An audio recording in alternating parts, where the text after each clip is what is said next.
Welcome to Gray Overload. I'm Anthony, and we are going to take a look at the ASUS ROG STRIX X570-E Gaming Wi-Fi 2 motherboard. Now, this is one of ASUS's new motherboards on the X570 platform that support Windows 11. And this is my friend Tom's computer that I just got done building, so we're going to take a look at the BIOS, and hopefully that video of the computer build will be out here in the next week once I get it all edited here. So as you first see, this is the first page as you boot up into. Now it's saying that it is Saturday. That's not true. It is Friday here. So this BIOS thinks it's in the future, but okay, well, that's fine with me. I guess that's where it wants to be at today. And this is a brand new. This is the first or second boot. The first boot is in the video where I built the computer. Now it's up, and we're just taking a look at the BIOS before I install Windows. So you see here, it's BIOS version 309. Build date was on 8/16/2021. This is the latest build date as of this recording. It also has the Aegis version, which is like AMD's microcode and stuff and firmware, etc. That's pretty cool that they put that up in here, so you can kind of see if you're on the latest or where you're at. And it's good that ASUS kind of has that supported. As we jump through this, you can go in, you have your language, date, time, and then your security. And your security is basically passwords for the BIOS and stuff. So pause here if you want to read through this. I don't normally set this. I think I've set it once in my lifetime. So there's really no need to set it. If you want, you can, and then you have a reason to, right?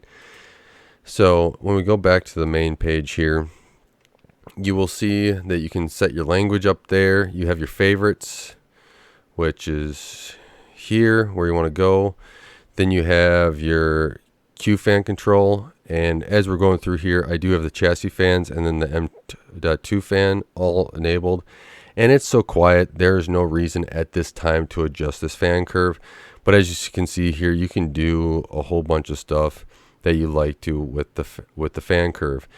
Then you have your easy tuning wizard, which we won't really get into too much. That if you feel like you want to go tweak your system, go ahead and do that. This is not my computer, so if it was mine, maybe we go through a tutorial of that. However, I'm sure that he doesn't want me to.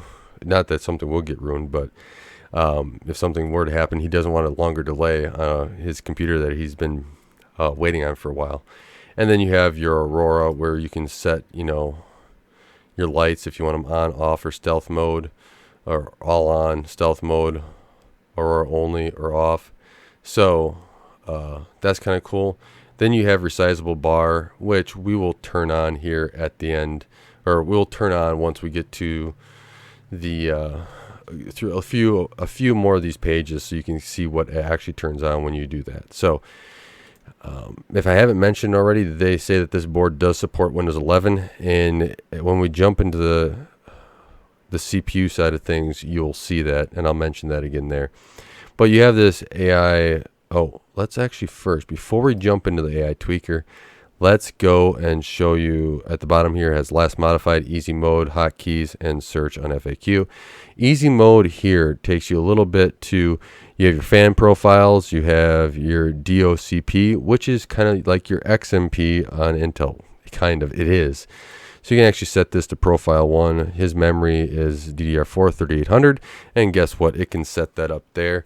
You can see he has 2 sticks of RAM, he has 2 NVMe drives, and DIMM slots A1 and B1 are not populated. So that's all good and seems to correct. And it also gives you CPU temperature, a little bit of BIOS. But let's jump back into the advanced mode, because that is where everything interesting is. And that's where actually, when you boot up the first time of the ASUS, you're going to be in there, because you're buying an ROG board. And I think ASUS comes with, if you're going to buy one of our gaming boards, we're going to put you into the advanced mode. So that makes perfect sense. You can see this AI overclock tuner. You can see it has auto, manual, DOCP, and DOCP is set, and it has this all set up there. So you have your block frequency if you want, all this other stuff. I'm not going to go into this too much, but you can, your CPU stuff, your CXX, precision boost overdrive, and have this all the precision boost overdrive stuff. That's for your CPU. I'm not going to dive in and explain too much of this. If you want a tutorial or something, maybe eventually I'll get a computer that we can actually test on and jump through. Like, I'd love to have another computer that I could do some of that stuff on, but I don't right now.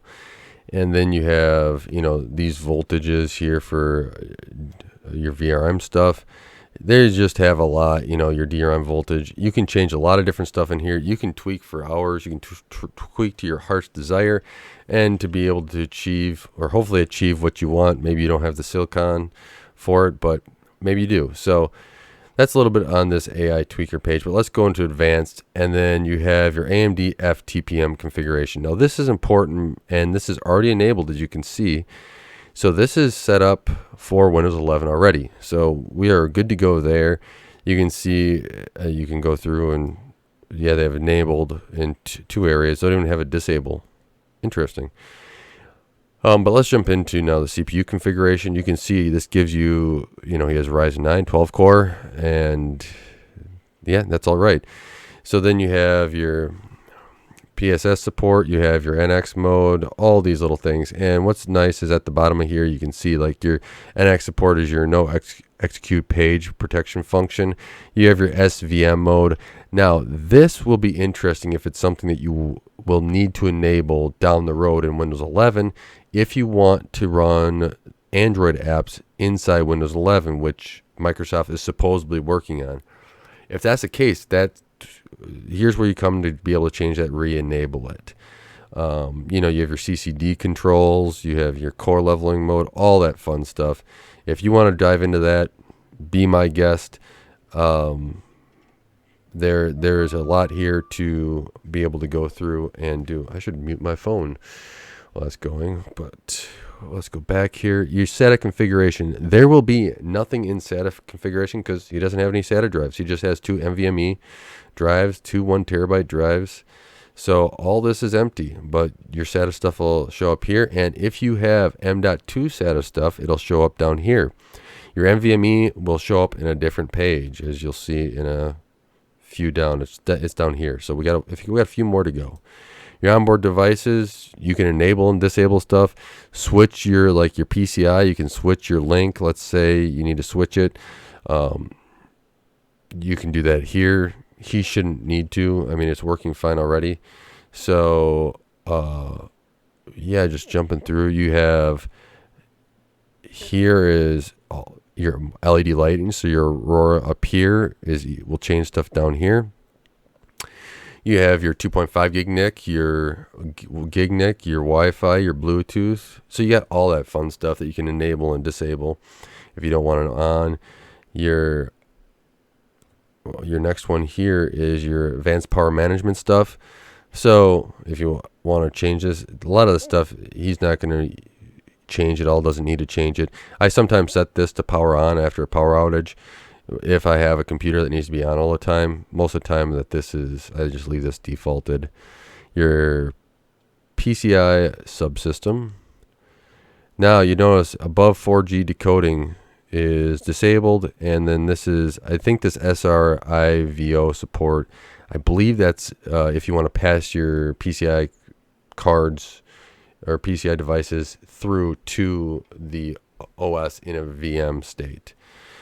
But you'll notice that this above 4G decoding is disabled. If you want resizable bar on, and we'll turn it on here because it should be on.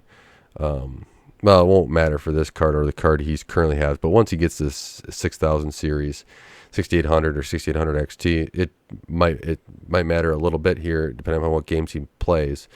So when you turn that on, the resizable bar up here on, it'll enable this and then turn this to auto. So that's a good thing to have on. Then you have your USB configurations. You can even go into USB single port. You can enable and disable every port out here as well. So let's go down to network stack stuff. This is your UEFI network stack if you want that enabled. Your hard drive smart information. So of course there's no hard drives. your NVMe drives, and this will give you, you can do a self test if you want. All right, here they are 1 terabyte drives, so that all looks good. Look at the other one. Oh, yep, this one's also a terabyte, so that's good. And then what we have here is your AMD PBS setup page, which is data link feature exchange. And then you have more AMD overclocking. And when you click on this, right, it's going to say, here you go. And then your next one is your AMD. What does that stand for? Whoops, I didn't. Common BIOS specifications. So your core boost, your CPU common stuff, all this stuff. If you want to go in and tweak it, you have an opportunity to go and tweak it. There's a lot of stuff there to go through. And I'm just going to mention on this because that would be another 5 minutes. So then you can go into monitor, and you have your CPU temperatures, your package temperatures, basically everything, voltages, temperatures, RPMs, all that stuff. And then you can also get to your QFan configuration here as well, in a little bit different setup as the QFan control up over here. So they have multiple different ways to do this.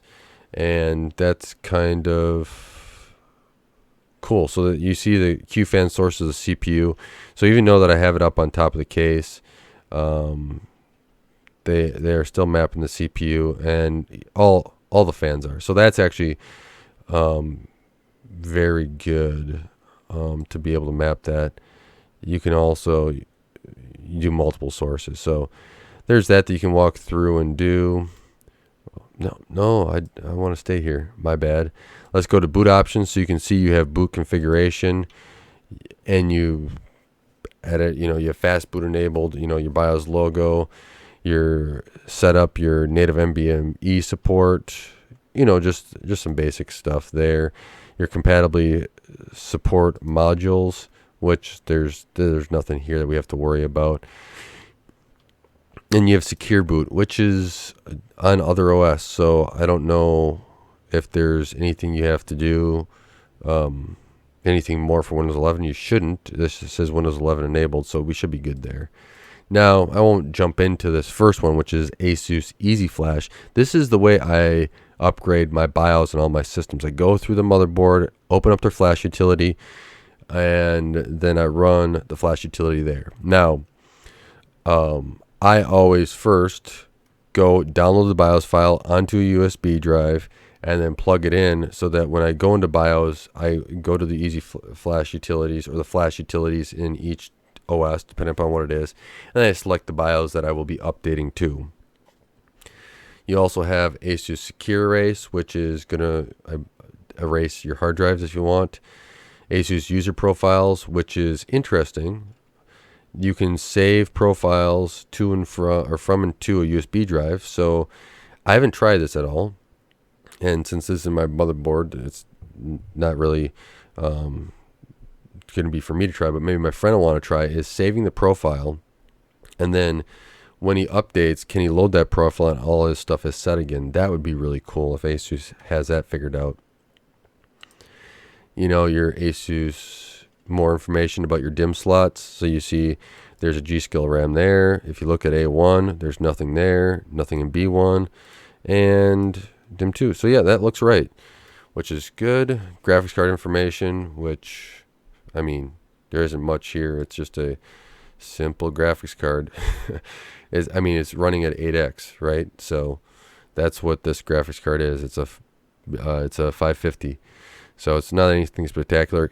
My friend Tom does have a better graphics card. His Vega's going in here until we can get a 6800 XT or 6900 XT in there. But as you know, graphics cards are not the easiest. Then you have this ASUS Armory Crate, and this is enabled. So this is a process that can help manage the ROG drivers and everything. I think that when you boot up into Windows, it will download and install Armory Crate. Interesting. So you could disable this if you didn't want it to automatically install that inside Windows when you first booted.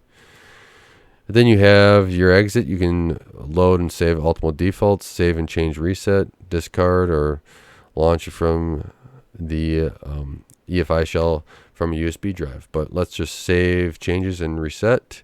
So you can see here, DOCP is enabled. You have resizable bars enabled, and QFan control is enabled. Should be on auto, but PWM mode is fine. They're all PWM fans. So, actually, can I switch that back to auto?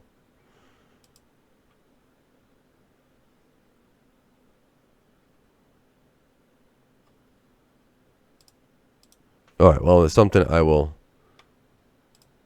look at afterwards. But let's exit out of this, and then let's save and reset. Okay. And that's it. It's rebooting, and that's the walkthrough. It should come back up here in a little bit, but that is the walkthrough of this BIOS. Let me know what you guys think. Let me know what you guys want to do. As you see, it just came right back up, so it's actually pretty quick on that reboot there. But let me know if you have any questions about this as well. And if you do, I'll be sure to try to go through and answer as many questions as I can. If you have any comments, leave them in the comments below as well too. And until next time, God bless, and don't forget to like, share, and subscribe.